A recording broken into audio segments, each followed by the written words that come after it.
হ্যাঁ, কে পেলো? এবার যা। অভিজিৎ, তাহলে আমি সিচুয়েশনটা রিড করলাম, কি পেলাম সিচুয়েশনটা খুঁজতে গিয়ে, যে আমার এই দিক থেকে অপোনেন্ট আসছে, এদিক থেকে অপোনেন্ট আসছে, আমার ফাঁকা জায়গা হচ্ছে এক এদিক আর এক এদিক, আমাকে বল দিয়ে বল কাটতে চলে আসবে দৌড়ে। আমি বল আসছে, আমি মাথা তুলে দেখলাম এই আসছে, এবার আমি দেখবো।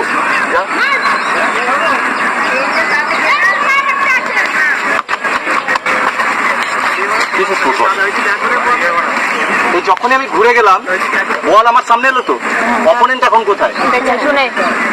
এবার ও বলটা পাবে না, ফাঁকা জায়গাতে বল নিয়ে চলে এসেছি। এবার আমার পার্টনারকে খুঁজে নিলাম, পাস দিয়ে দিলাম। প্রথম কাজ আমার কি ছিল? স্ক্যানিং করে এই দিকটা আগে দেখলাম। কেন দেখলাম? কারণ আমি দেখে নিয়েছি যে অপোনেন্ট কোন দিক থেকে আসছে, সামনে থেকে। আমি তাহলে বলটা নিয়ে কি করবো? এইদিকে যাব। কিন্তু এইদিকে যে যাবো, সিচুয়েশনটাকে দেখি, মাঝে এখানে এদিক থেকে দৌড়ে আসবি। হ্যাঁ, এবার তোরা দুজনেই আমার অপোনেন্ট, ঠিক আছে? তাহলে বল যখনই আসবে তোকে কি করতে হবে? কাটতে হবে। ইয়েস, এবার অভিজিৎ বলবে হ্যাঁ, কে পেলো? এবার যা। ইয়েস অভিজিৎ, তাহলে আমি সিচুয়েশনটা রিড করলাম, কি পেলাম সিচুয়েশনটা খুঁজতে গিয়ে, যে আমার এই দিক থেকে অপোনেন্ট আসছে, এদিক থেকে অপোনেন্ট আসছে, আমার ফাঁকা জায়গা হচ্ছে এক এদিক আর এক এদিক।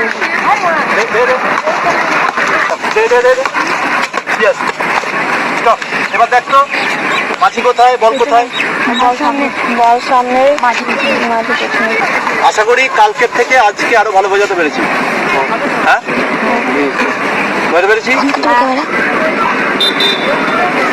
তাহলে তুমি কত ভালো ফুটবল খেলো সেটা তোমার বডি পেন, স্টেপ ওভার, নাকি তোমার এল র্যাক, কোনটা দিয়ে বোঝাবে তুমি কত ভালো ফুটবল খেলো?